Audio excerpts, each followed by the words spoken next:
Olá, pessoal, boa tarde, tudo bem? Quero conversar com vocês um pouquinho sobre as datas importantes para a história do Brasil que nós temos agora no mês de abril. Nesse vídeo não vai entrar nada em relação à Páscoa, tá? Eu vou falar de outras datas comemorativas, como 19 de abril, que nós temos o Dia do Índio, 21 de abril, Tiradentes, e 22 de abril, Descobrimento do Brasil.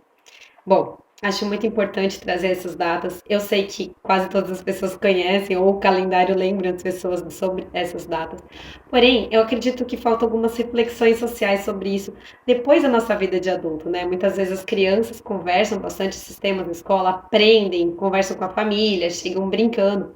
E até mesmo quando falam sobre os índios, muitas vezes é muito interessante você ver as crianças em educação infantil aprendendo sempre a fazer o cocar, a cantar as musiquinhas indígenas, trabalhar com chocalho. Porém, o que eu percebo muitas vezes como historiadora é que falta uma reflexão social em relação a quem é o índio, tá, gente? Muitas vezes, quando eu trabalhei com educação infantil, inclusive, gente, eu percebo que existe um buraco aí na história e o índio muitas vezes é apresentado para a criança como se fosse um personagem, né, gente? Mitológico, assim como outros, tá? Então, assim como o Saci Pererê, muitas crianças entendem que o índio também é um personagem. É claro que com o passar do tempo elas vão percebendo e desconstruindo essa visão, mas muitas vezes nós crescemos com essa visão de que o índio é um personagem. Porém, nós esquecemos que, se for pensar em personagem, eles seriam os personagens mais importantes da nossa história. Até porque eles são os mais antigos, são os donos da terra, tá, gente? Existem várias linhas de reflexões que nós podemos fazer sobre esse tema, mas, então vamos lá. Se a gente pensasse na questão da data, né, na chegada dos portugueses ao Brasil, descobrimento, achamento ou invasão de território, né? Essa pergunta que eu vou deixar aí para vocês e a gente comenta mais ainda sobre isso num próximo vídeo. Bom, a chegada em 1500, que todos conhecem, muitas vezes em várias áreas, pessoas adultas formadas, já escutei muitas pessoas falando que o Brasil tem 500 anos de história. Tudo bem, com esse nome, Brasil, sim, mas esse território, né? Esse território que tem já uma construção, que já tinha uma mistura de povos, de etnias, de conhecimentos, de sabedoria ancestral, né? Esse território que habitava centenas de tribos indígenas diferentes, né? Cada um com o seu conhecimento, com o seu dialeto, com o seu modo de vida, com a sua cultura rica, é muito mais antigo que isso, tá, gente?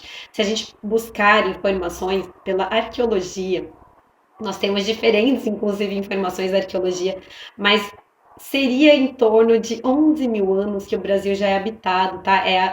Vamos dizer que é a data que é mais considerada aceita. Outros historiadores e outros arqueólogos falam que o Brasil deve ter sido habitado desde o período paleolítico, então trazem aí vestígios de 50 mil anos de história nessa região, nesse território que hoje nós conhecemos como Brasil, tá? Bom, mas aí nós temos um campo vasto aí de conversa, de especulação e de informações da arqueologia com a história. O fato, né, na verdade, assim, que eu quero trazer para vocês de reflexão é que a história dos índios com o Brasil é muito mais antiga do que a história que nós conhecemos como a história a partir da chegada dos europeus na América, a partir da chegada dos portugueses no Brasil, tá? Então a história desse povo é muito mais antiga que isso. Ela é muito mais rica que isso. O problema é que nós, né, muitas vezes aprendemos a história que já vem com uma visão eurocêntrica, ou seja, com a visão dos colonizadores, né? Nós começamos a entender a vida e a construção da nossa história a partir da visão dos portugueses, dos vencedores, dos desbravadores, colonizadores desse território. Mas muitas vezes falta reflexão. O que é o colonizador, gente, né?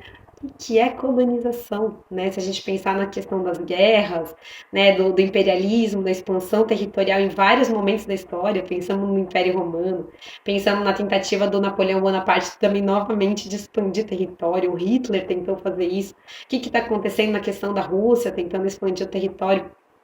Então, se a gente parar para pensar bem a questão da colonização, né, da América toda, seja aqui no Brasil pelos portugueses, seja na América Central e do Sul pelos espanhóis, ou seja na América do Norte pelos ingleses, e um pouco pelos franceses, nós vamos perceber que, na verdade, o que é colonização? É uma invasão de território, né, gente?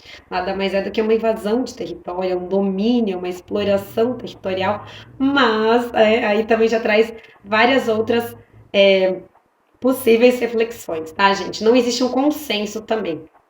Nem no pensamento dos historiadores, nem no pensamento de pessoas de outras áreas, mas é um vasto campo de reflexão, tá? Eu já escutei muitas pessoas comentarem o seguinte, né? Os povos que foram colonizados pelos ingleses, eles são mais evoluídos, tal. Bom, depende do que é evoluído para cada um, tá? Se for tecnologicamente, sim, né? Os ingleses, né, foram realmente os que lideraram a Revolução Industrial e levaram essa tecnologia toda, né, para os Estados Unidos, por exemplo, na região que eles colonizaram. Porém, mas se a gente parar para pensar nos povos que lá viviam, que lá habitavam, gente, nós temos informações de que toda a América, né, no norte, central e do sul, já era habitada por esses povos que nós denominamos, né, a partir da visão dos europeus, de índios, tá? Até porque aí já é uma outra reflexão, tá? Eles começaram a chamar de índio porque eles achavam que aqui era a rota, era o caminho das Índias, tá? Já que eles estavam tentando fazer o contorno da África.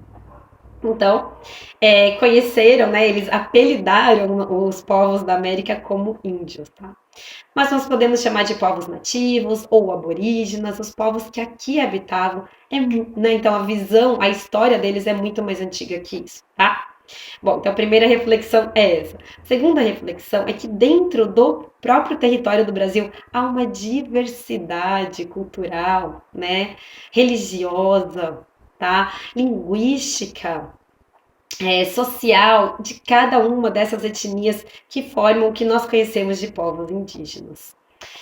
Outra reflexão é que, em alguns momentos da história, os portugueses e os índios tiveram contato pacífico, sim, tá? A maior escravidão que nós tivemos aqui na região do Brasil foi, infelizmente, a dos africanos. Os índios também foram brevemente escravizados naquele começo da colonização que nós conhecemos como troca, escambo, né, do pau-brasil, por pequenos objetos que os portugueses traziam para os índios. Nós podemos falar que houve tentativa de escravização? Sim, tá? Com certeza houve, só que na visão dos europeus, os portugueses, os índios não eram muito bons para o trabalho, eles eram vagarosos, então aquilo não incomodava eles, né? Eles queriam riqueza, lucro, eles queriam alguém que trabalhasse com uma dinâmica e não aceitavam o ritmo dos índios, que eles simplesmente seguiam o ritmo da natureza, gente, tá? Tudo tem seu horário, tem suas pausas, tem um momento de cuidar do seu interior, não só do exterior, e isso, né, para os povos que traziam já uma visão capitalista, materialista, aquilo era muito incômodo, tá? A primeira reflexão. A segunda, gente, que comecei a falar em relação à América do Norte e Central, que foram colonizadas por ingleses e espanhóis, lá, apesar de ter tido menos escravidão africana, tá, gente? Lá teve muita escravidão indígena, e um pouco até pior, houve extermínio de vários povos indígenas, tá? De culturas, de modo de vida, tá? Eles simplesmente desprezaram todo o conhecimento, toda a sabedoria ancestral dos índios. E aqui no Brasil, os portugueses também desprezaram completamente, né, a sabedoria desses povos. Trataram eles como bobinhos, né, bonzinhos no sentido de bobos. Eu citei isso até no outro vídeo, quando o Pero Vaz de Caminha escreve a carta para o rei de Portugal, conhecida como certidão de nascimento do Brasil. Eles trazem essa visão dos índios como bondosos, mas sempre um bondoso no sentido bem irônico, dando a entender que eles eram bobinhos, fáceis de ser ludibriados, tá? Então, essa é uma outra reflexão que eu trago. Além disso, pessoal, houve o processo de aculturação. Então, além de ter tido uma breve escravidão indígena, sim, em muitos, né, momentos, principalmente no começo da colonização, houve o processo de aculturação. O que é isso? Imposição cultural portuguesa sobre a cultura indígena, tá? Então, muitas vezes eles eram obrigados a aprender a língua portuguesa, usar as vestes iguais às dos portugueses, tipo de moradia, de alimentação e, além de tudo, de religião. Então, você imagina, uma indígena adulta, né, chamada Iracema, que de repente era batizada na Igreja Católica e a partir daquela data ela seria chamada de Joaquina, né, e ela não teria escolha de ser chamada pelo nome dela. Então você imagina a situação, isso aconteceu em muitos momentos da história, eles simplesmente desprezavam a cultura indígena e eles impunham a cultura portuguesa e a religião católica para os índios, tá, gente? E aí eu vou fazer um outro vídeo só falando da questão da religião. Nós sabemos, também já aprendemos desde criança a questão da catequização, né? Os jesuítas que vieram com a função de catequizar os índios. Isso também foi uma forma dos portugueses trazerem e expandirem a religião católica. Após a reforma religiosa na Europa, que houve um enfraquecimento da Igreja Católica lá, tá?